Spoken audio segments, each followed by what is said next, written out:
નમસ્કાર વિદ્યાર્થી મિત્રો, આજે આપણે ધોરણ 8 ગણિતમાં પ્રકરણ 1 સમય સંખ્યાઓ વિશે સમજીશું. અગાઉના વિડીયોમાં આપણે પુનરાવર્તનમાં પ્રાકૃતિક સંખ્યા, પૂર્ણ સંખ્યા, પૂર્ણાંક સંખ્યાઓ, સમય સંખ્યાઓ વિશે તેમજ વિરોધી સંખ્યાઓ, વ્યસ્ત સંખ્યાઓ વિશે અને વિભાજનના ગુણધર્મો વિશે સમજી ગયા. આજે આપણે સંખ્યા રેખા પર સમય સંખ્યાનું નિરૂપણ સમજીશું. તેના માટે કોઈ એક સંખ્યા 5/4 લઈએ. વિદ્યાર્થી મિત્રો, સૌપ્રથમ આપણે જોઈએ કે સંખ્યા ધન છે. ધન સંખ્યા હોવાથી તે સંખ્યા રેખા પર તેનું નિરૂપણ 0ની જમણી બાજુ કરાય. તો સૌપ્રથમ આપણે સંખ્યા રેખા પર 5/4નું નિરૂપણ કરવા માટે 5/4 ધન સંખ્યા હોવાથી શૂન્યની જમણી બાજુ દર્શાવવા પડે. તો સંખ્યા રેખા પર 5/4નું નિરૂપણ કરવા માટે શૂન્યની જમણી બાજુ 1/4 લંબાઈવાળા 5 સમાન ભાગ કરવા પડે. અને જે આકૃતિમાં પાંચમો ભાગ દર્શાવે તે આપણો 5/4 સમય સંખ્યા દર્શાવે છે. ધારો કે સૌ પ્રથમ આપણે સમય સંખ્યા દર્શાવવા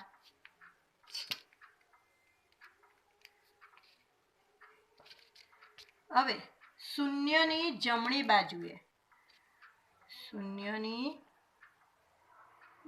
બાજુએ દર્શાવવું પડે ધન સંખ્યા હોવાથી. એટલે કે 0 5/4 છેદ 1/4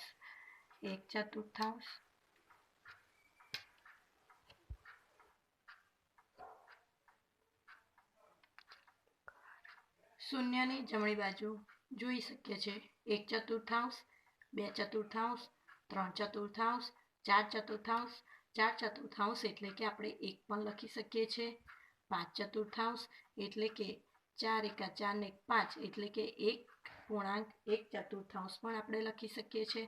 6/4 7/4 8/4 બરાબર 2 9/4 10/4 આવી રીતે આપણે જેના છેદમાં 4 હોય તો એવી રીતે 1/4 લંબાઈવાળા ભાગ કરવા પડે. હવે આપણને 5/4 દર્શાવવાનું છે. એટલે કે શૂન્યની જમણી બાજુ પાંચમો ભાગ, પહેલો, બીજો, ત્રીજો, ચોથો અને પાંચમો એટલે કે 5/4 આ રીતે સંખ્યા રેખા પર નિરૂપણ થઈ શકે. હવે આપણને 8/4 કયું હોય તો આપણે આ સંખ્યા રેખા પર 8/4 એને દર્શાવી શકાય.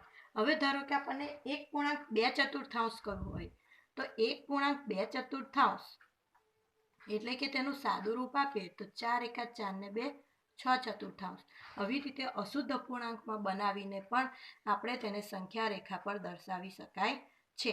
આમ જોતા આ પૂર્ણાંક છે, આ અપૂર્ણાંક ભાગ છે એટલે કે 1 અને 2 ની વચ્ચે આવશે. તમે વિદ્યાર્થી મિત્રો જોઈ શકો છો કે અહીં 1 અને 2 આ 6/4 1 અને 2 ની વચ્ચે આવે છે. તો તમને પરીક્ષામાં આવું પણ પૂછવામાં આવે છે કે આવી સંખ્યા કયા બે પૂર્ણાંકોની વચ્ચે આવે છે. હવે આપણે બીજી સંખ્યા જોઈએ -5/6 એટલે કે પહેલા ધન સંખ્યા જોઈ, હવે ઋણ સંખ્યા જોઈએ. હવે ઋણ સમય સંખ્યાને આપણે સંખ્યા રેખા પર નિરૂપણ દર્શાવીએ. તો ઋણ સંખ્યા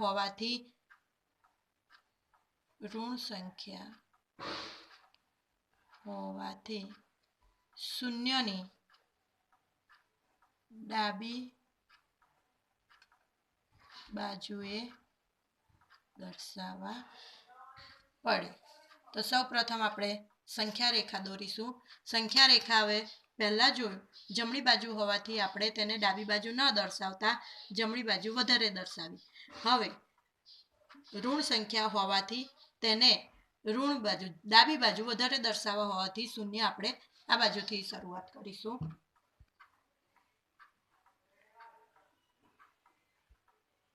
હવે ઋણ સંખ્યા હોવાથી આપણે શૂન્યની ડાબી બાજુએ 1/6 લંબાઈવાળા 5 સમાન ભાગ કરવા પડે અને આકૃતિમાં પાંચમો ભાગ છે તે -5/6 દર્શાવે છે. તમે જોઈ શકો છો કે શૂન્ય ડાબી બાજુએ દર્શાવવા માટે શૂન્યની ડાબી બાજુ -1/6 -2/6 -3/6 -4/6 -5/6 -6/6 એ આપણે તેને -1 લખી શકીએ કારણ કે 6 એકા 6 એટલે કે -1 લખી શકીએ.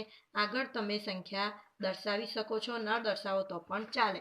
હવે આપણે -5/6 એટલે કે પાંચમો ભાગ તમને અહીં જે સંખ્યા માગી હોય એટલા ભાગ કરીને આપણે તે સંખ્યા દર્શાવવી પડે. હવે દાખલા નંબર 3 જોઈએ. સંખ્યા રેખા પર -1/7 -5/7 -9/7 સંખ્યાઓ દર્શાવો. હવે તમને એક સાથે 3 સંખ્યા આપી છે તો સૌપ્રથમ આપણે છેદ જોઈશું તો દરેકના છેદ સરખા છે અને દરેક સંખ્યા ઋણ છે. તો ઋણ સંખ્યા હોવાથી આપણે તેને શૂન્યની ડાબી બાજુ દર્શાવવા પડે. તો સૌપ્રથમ આપણે આ સંખ્યા રેખા પર સંખ્યાઓ દર્શાવવા માટે શૂન્યની ડાબી બાજુએ 1/7 લંબાઈવાળા 9 ભાગ કરવા પડે. તો 9 સમાન ભાગ કરીશું તો તમે જોઈ શકો છો 0ની ડાબી બાજુએ -1/7 -2/7 એવી રીતે આપણે -10/7 સુધી લઈ ગયા છે. હવે આપણે છેલ્લો -9/7 સુધી જોઈએ છે એટલે કે આપણે -10/7 સુધી લઈ ગયા છે. ત્યારબાદ -1/7 એટલે કે તેને 1 કહો. -5/7 એટલે કે -5/7 એને b કહો. હવે -9/7 એટલે કે એને c કહો. હવે બિંદુ એ -1/7 દર્શાવે છે. બિંદુ b એ -5/7 દર્શાવે છે. બિંદુ c એ -9/7 દર્શાવે છે. મિત્રો આપણે અગાઉ 3 દાખલા જોઈ ગયા કે જે સંખ્યા રેખા પર નિરૂપણ હતું. હવે આપણે આગળનો દાખલો જોઈએ કે 2/3 અને 4/5 વચ્ચે આવતી 5 સમમેય સંખ્યાઓ લખો. હવે આપણે અહીંયા 5 સમમેય સંખ્યાઓ લેવાની છે. 5 સમમેય સંખ્યાઓ લેવા માટે આપણે સૌપ્રથમ બંને સંખ્યાઓના છેદ સરખા કરવા પડે તથા તેનો તફાવત અંશનો તફાવત આપણે 5 થી મોટા લેવા પડે.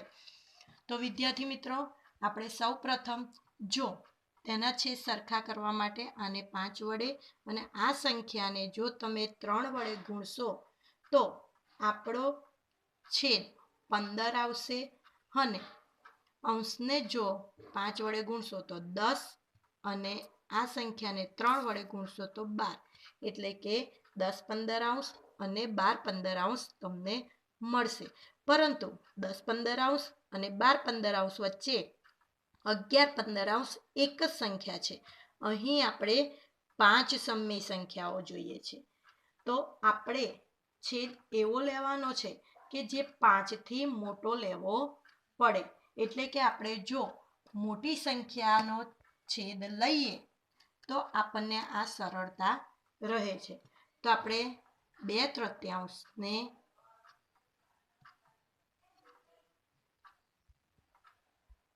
20 વડે એટલે કે 20 દુ 40 અને 20 તારી 60 અને 4/5 ને 12 વડે 12 ચોકુ 48, 12 પંચા 60. તમે જોઈ શકો છો કે છેદ બંનેના સરખા આવ્યા છે. છેદ બંનેના સરખા હોવા જોઈએ. તો આપણે 2/3 20 વડે અને 20 વડે ગુણો તો અંશ અને છેદને બંનેને એક જ સંખ્યા વડે ગુણવાના છે. જો તમે છેદનો 20 છે પણ ઉપર 20 લાવવા 30 વડે ગુણવાના નથી. આ બાબત ખાસ ધ્યાનમાં રાખવાની છે. અને નીચે 4/5ને આપણે છેદ 60 લાવવા માટે બંને અંશ અને છેદને 12 વડે ગુણવા પડે. હવે અહીંયા 20 વડે ગુણ્યા તો અહીં પણ 20 વડે વિદ્યાર્થી મિત્રો ગુણવાના નથી. આપણે છેદ સરખા કરવાના છે. તો હવે બંનેની છેદ સરખા કર્યા તો આપણને મળ્યા 40/60 અને 48/60. હવે આ બંને વચ્ચે આ બંને સંખ્યા નહીં લેવાની, પરંતુ તેની વચ્ચે આવેલી સંખ્યા લેવાની. એટલે કે 41/60, 42/60, 43/60, 44/60, 45/60, 46/60 અને 47/60. હવે આપણને 48/60 તો ઓલરેડી છે જ.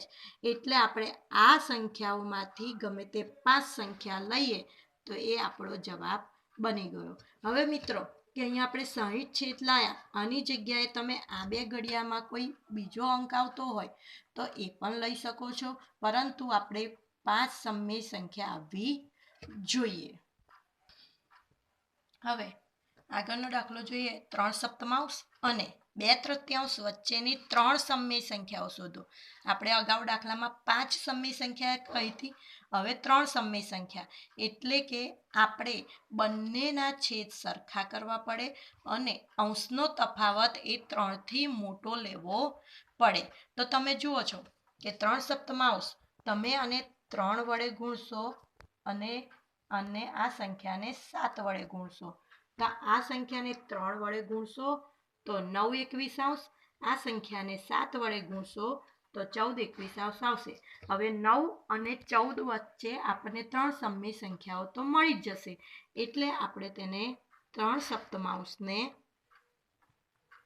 3 વડે એટલે કે 9/21 અને 2/3 7 વડે એટલે કે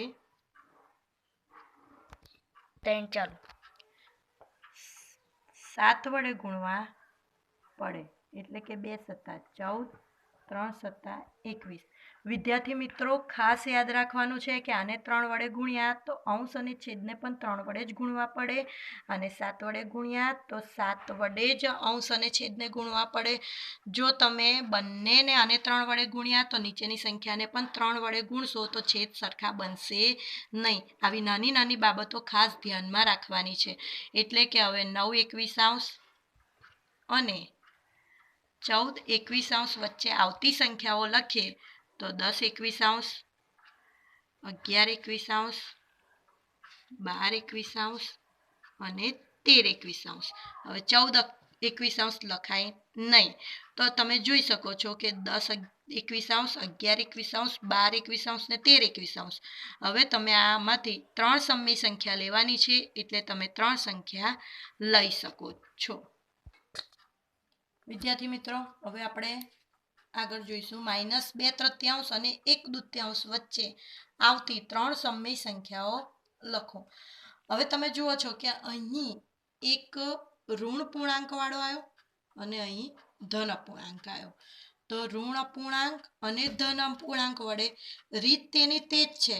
આપણે ઋણ જોઈને તેને ગભરાઈ જવાનું નહીં. તો હવે આપણે -2/3 અને 1/2. તો -2/3 ને કોના વડે ગુણીશું તો 2 વડે, એટલે કે -4/6 અને આ સંખ્યાને 3 વડે ગુણીએ એટલે કે 3/6. હવે -4 અને 3 એની વચ્ચે -3, -2, -1, 0, 1 અને 2 બધી સંખ્યાઓ આવે છે. આપણે 3 સમય સંખ્યા જોઈએ છે જે આપણને મળી રહેશે. એટલે કે -2/3 ને 2 વડે